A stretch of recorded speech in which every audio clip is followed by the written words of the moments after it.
नमस्कार साथियों, मैं अभिनंदन वशिष्ठ हिंदी व्याकरण सागर में एक बार फिर से आप सबका स्वागत है। आज हम कुछ प्रश्नों के बारे में चर्चा करेंगे जो कि छात्रों के द्वारा पूछे गए हैं और उन प्रश्नों के उत्तरों को लेकर के काफ़ी मतभेद देखने को मिलता है। तो नंबर 1 प्रश्न है इसमें से, दही बड़ा में कौन सा समास है?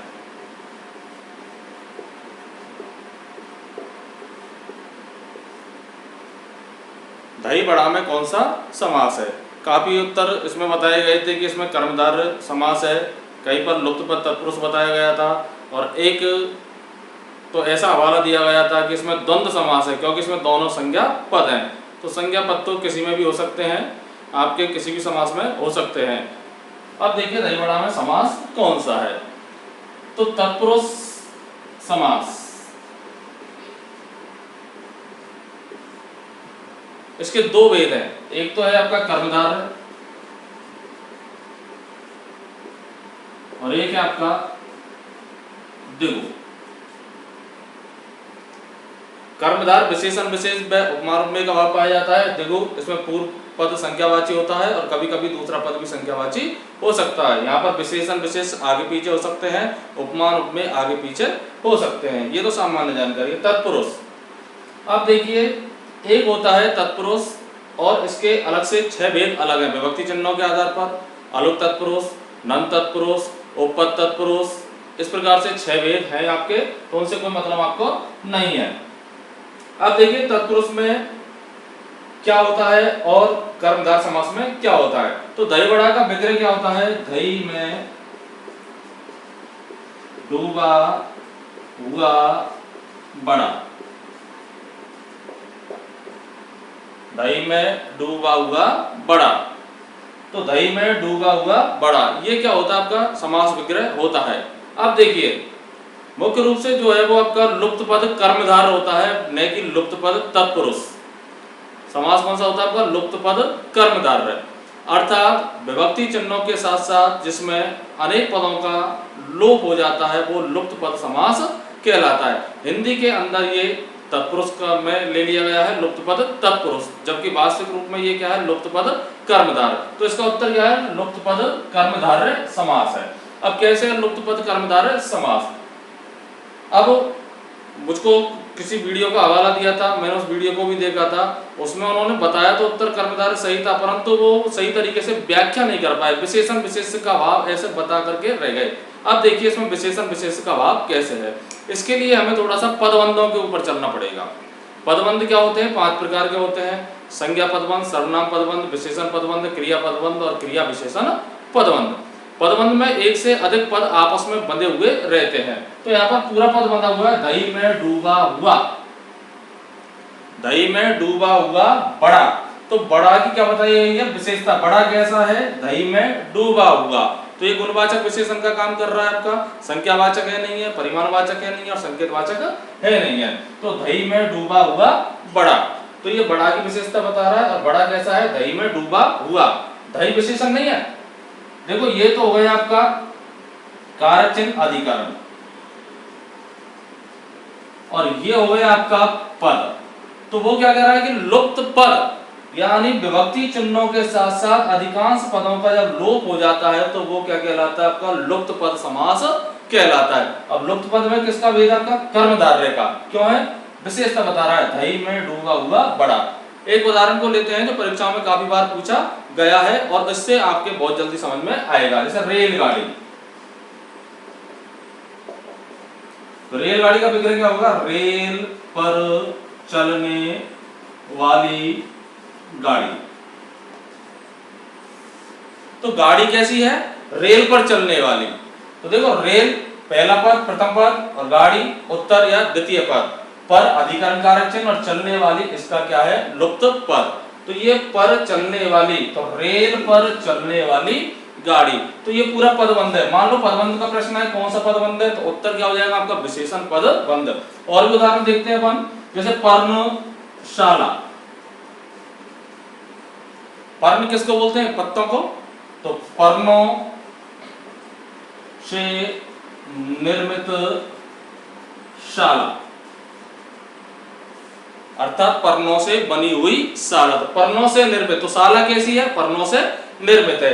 तो ये हो गया आपका विशेषण पदबंध। और ये हो गया आपका विशेष। विशेषता किसकी बताई जा रही है? शाला की। विशेषता किसकी बताई जा रही है? गाड़ी की। और विशेषता किसकी बताई जा रही है? बड़ा की। तो इस प्रकार से और भी उदाहरण, जैसे स्वर्णहार। तो स्वर्ण से बना हुआ हार, स्वर्णहार। अब विग्रह क्या कर देते हैं? संबंध तत्व, स्वर्ण का हार। स्वर्ण का हार थोड़ी है वो कोई, पर्णशाला, पर्णों की शाला थोड़ी है, पर्णों से निर्मित। इसी तरह स्वर्णहार, स्वर्ण से बना हुआ या स्वर्ण से निर्मित हार। तो हार कैसा है? स्वर्ण से बना हुआ। ये सब पदबंध कैसे हैं? आपके विशेषण पदबंध है।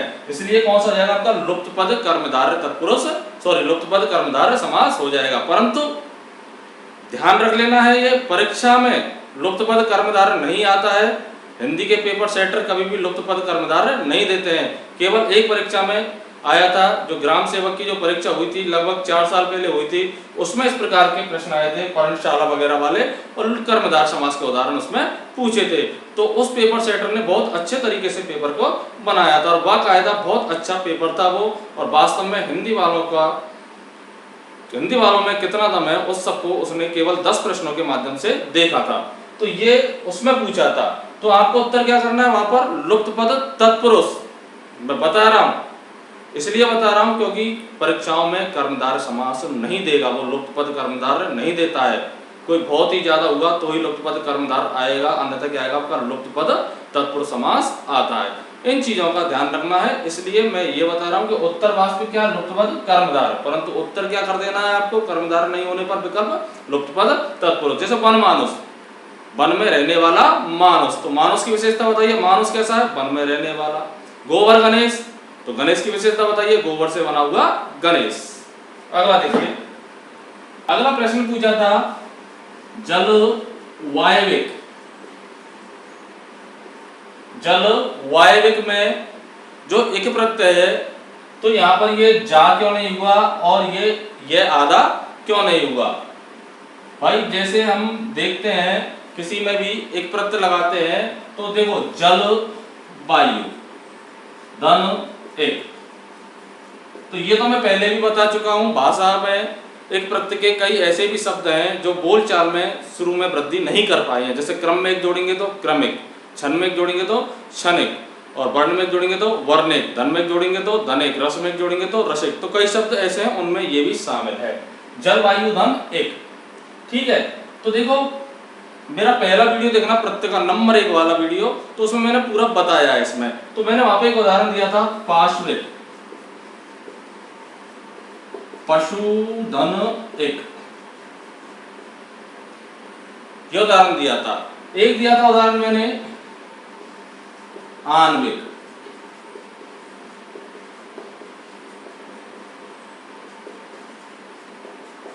और एक दिया था मैंने धात्विक।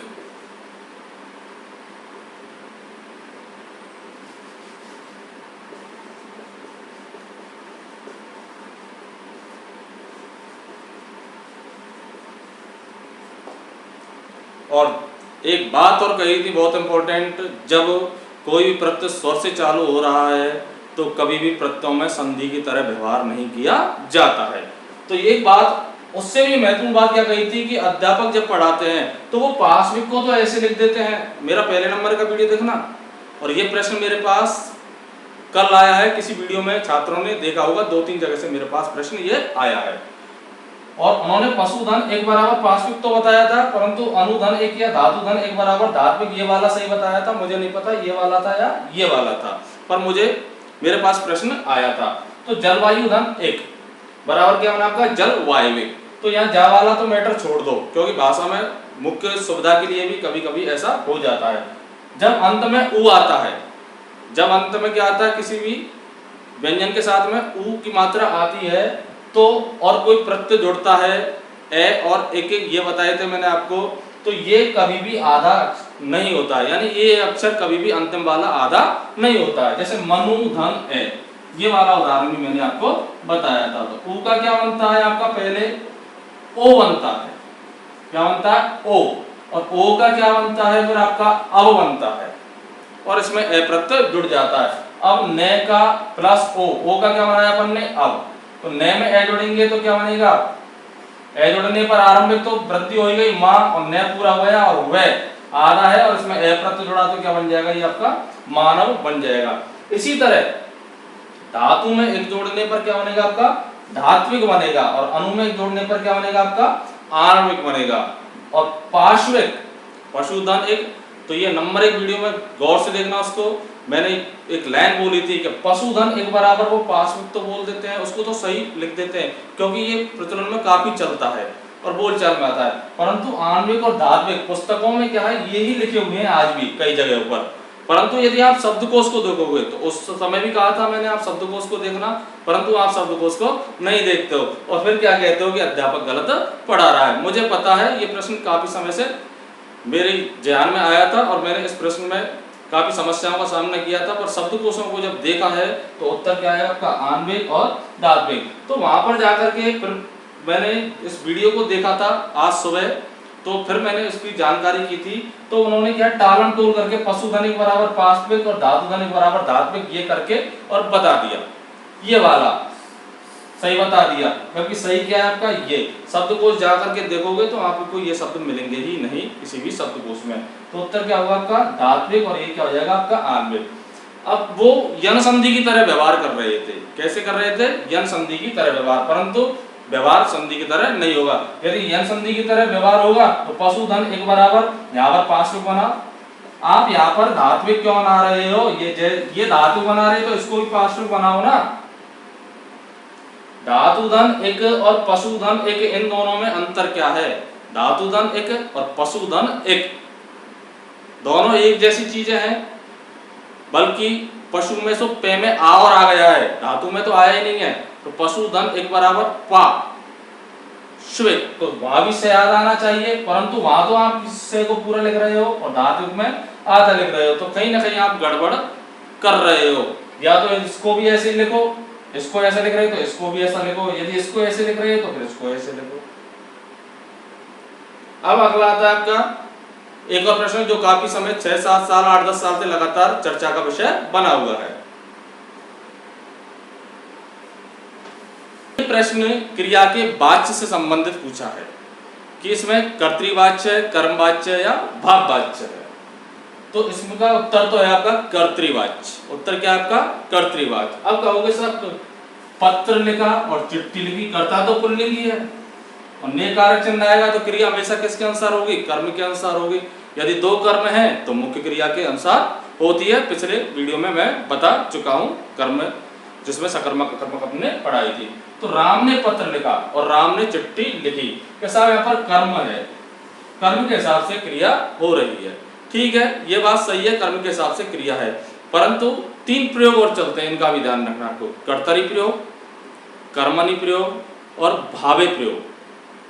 ये तो वाच्य है, कर्तृवाच्य, कर्मवाच्य और भाववाच्य। इसके अलावा 3 प्रयोग और हैं, कर्तरी प्रयोग, कर्मणि प्रयोग और भावी प्रयोग। यदि क्रिया कर्ता के अनुसार है तो कर्तरी प्रयोग,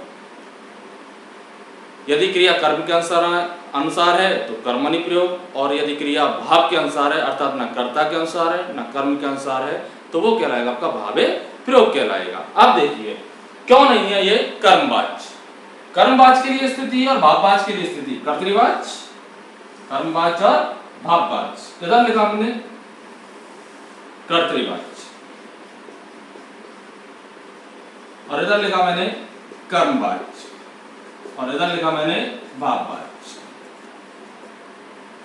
क्रिया अकर्मक या सकर्मक कोई भी हो सकती है, अकर्मक भी हो सकती है या सकर्मक भी हो सकती है, अकर्मक व सकर्मक दोनों हो सकती हैं, अकर्मक भी हो सकती है और सकर्मक भी हो सकती है। क्रिया कैसी रहेगी हमेशा सकर्मक, और क्रिया रूप अकर्मक। अब कहोगे साहब यहाँ पर क्रिया रूप अकर्मक क्यों लिखा है, ये इसलिए लिखा है क्योंकि भाववाच्य में क्रिया सकर्मक भी हो सकती है, पढ़ना है खाना है, ये क्रिया सकर्मक हो सकती है परंतु वहां पर कर्म नहीं होगा, उसका रूप कैसा होगा आपका अकर्मक रूप में होगा, अर्थात वहां पर कर्म का अभाव रहेगा, तो क्रिया का रूप कैसा हो जाएगा आपका अकर्मक हो जाएगा। इधर देखिए के द्वारा या से कभी भी नहीं होगा, और इनके साथ के द्वारा या से और के द्वारा या से। अर्थात कर्तृवाच्य में कर्ता हमेशा रहेगा ही रहेगा। क्या बात हुई?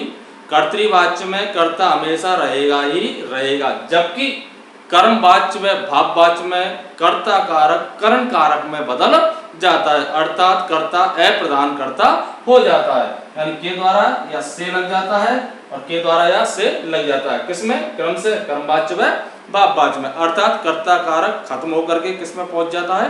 करण कारक में पहुंच जाता है, जबकि इसमें कर्ता कारक बना रहता है। अब देखिए ने कारक चिन्ह किसका है? कर्ता का। ने कारक चिन्ह किसका है? कर्ता का। कर्मवाच्य व भाववाच्य, देखिए कर्मवाच्य जो है इसमें कभी भी कर्ता यानी जो अप्रधान हो गया उसको प्रकट करने की आवश्यकता होती नहीं है, इसको डायरेक्ट कर्म से ही चालू किया जाता है। जैसे पत्र भेजा गया, चिट्ठी भेजी गई, फल खरीदे गए। अब अपनी तरफ से अपना नाम जोड़ लो। राम के द्वारा फल खरीदे गए, राम के द्वारा चिट्ठी भेजी गई, राम के द्वारा कपड़े सिले गए। ठीक है, तो ये हो जाएगा आपका कर्मवाच्य। ये है भाववाच्य, के द्वारा या से।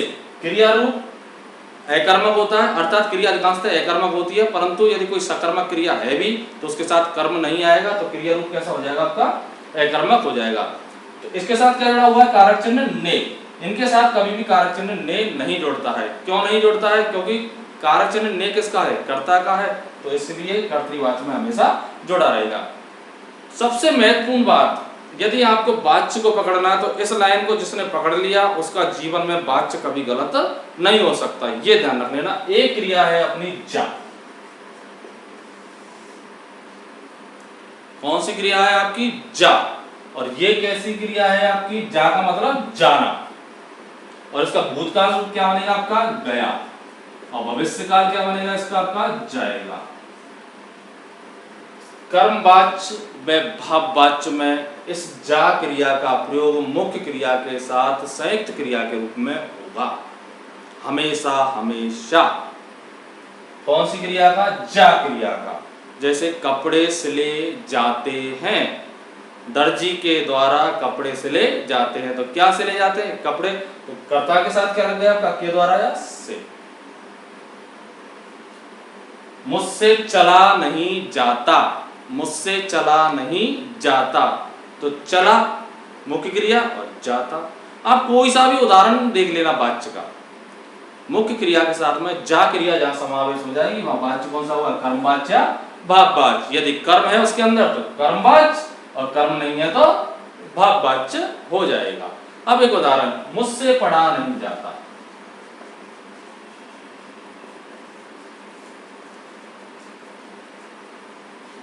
हालांकि नहीं पहले आएगा, मुझसे नहीं पढ़ा जाता। मुख्य क्रिया से पहले आता है हमेशा नहीं अव्यय। मुझसे नहीं पढ़ा जाता, तो क्रिया क्या आपकी? पढ़ना। तो पढ़ना क्रिया कैसी है? सकर्मक। अब वो क्या कह रहा है? क्रिया का रूप अकर्मक, क्योंकि क्या नहीं पढ़ा जाता इसका कोई उत्तर आपके पास नहीं है। क्रिया सदैव कैसी रहेगी भाववाच्य में? ये सब जानते हैं, एक वचन, पुल्लिंग व अन्य पुरुष में। अब देखो पढ़ना मुख्य क्रिया और इसके साथ क्या आ गई आपकी? जा। जब मुख्य क्रिया के साथ में जा क्रिया आ गई तो समझ जाओ वाच्य कौन सा है? कर्मवाच्य भाववाच्य। अब प्रश्न कर लो, क्या नहीं पढ़ा जाता? आपके पास कोई उत्तर नहीं मिल रहा, तो वाच्य कौन सा होगा आपका? भाववाच्य। अब कहो साहब मुझसे अखबार नहीं पढ़ा जाता। मुख्य क्रिया क्या हुई? पढ़ना, और उसके साथ क्या आ गई आपकी? जा क्रिया। तो क्या नहीं पढ़ा जाता? अखबार। क्या नहीं पढ़ा जाता? अखबार। तो मुझसे अखबार नहीं पढ़ा जाता, तो ये क्या नहीं पढ़ा जाता? अखबार। अब इसमें क्या है? कर्मवाच्य में क्रिया हमेशा कर्म का अनुसरण करेगी। मान लो यहाँ पर पुस्तक होता तो क्रिया बदल जाती। देखो मुझसे पुस्तक नहीं पढ़ी जाती, पुस्तक स्त्रीलिंग है और अखबार क्या आपका? पुल्लिंग है, परंतु यहाँ पर कर्म है ही नहीं है, तो क्रिया सदैव कैसे चलेगी आपकी? पुल्लिंग और एक वचन में चलेगी। और उदाहरण ले सकते हैं आप, जैसे गिलास टूट गया, गिलास टूट गया।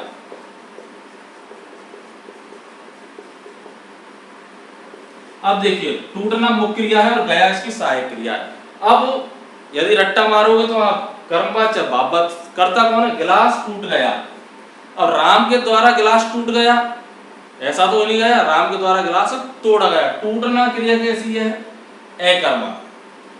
किसको क्या टूट गया? गिलास। तो ये मेरा पहले वीडियो में देखना, अकर्मक व सकर्मक की पहचान। तो क्या टूट गया? गिलास। अब देखो गिलास कौन है? कर्ता। टूटने का काम कौन कर रहा है? कर्ता। तो गिलास कर्ता है, टूटना क्रिया है, कर्तृवाच्य है। गिलास टूट गया, भाई कर्ता कौन है? गिलास। टूटना क्रिया कैसी है? अकर्मक। और गया इसकी कैसी है? आपकी सहायक क्रिया। ऐसा जैसे आंधी आ गई, तो आने की क्रिया कौन कर रहा है? आंधी। और आना मुख्य क्रिया हो गई, और गई इसकी क्या हो गई? आपकी संयुक्त क्रिया। तो ऐसा नहीं कहीं बापवाच्य कर्मवाच्य पहुंच जाओ, गलत हो जाएगा आपका। कई बार क्या करते हैं अध्यापक, जा क्रिया का समावेश करके क्या समझ बैठते हैं उसको? कर्मवाच्य बापवाच्य। कर्ता कौन है? आंधी। कर्ता कौन है? गिलास। टूटने का काम कौन कर रहा है? गिलास। इसका भूतकाल नेकारक चिन्ह लगा के बना दो आप, ये तो पहले से ही भूतकाल है, ये तो क्या आपका पहले से ही भूतकाल है।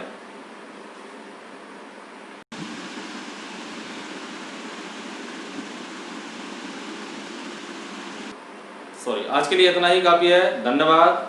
अगली वीडियो में फिर मिलेंगे एक दो समस्याओं को लेकर के, और चिंता जाहिर की है छात्रों ने, तो उनको अभी समाधान किया जाएगा। सब्सक्राइब करें, लाइक करें, देखते रहें नए नए वीडियोस। मैं देख रहा हूं कि देखने वालों की तादाद बढ़ रही है, परंतु वो देख करके सब्सक्राइब नहीं कर पाते हैं। आप सब्सक्राइब करोगे तो मेरा हौसला अफजाई होता रहेगा। धन्यवाद।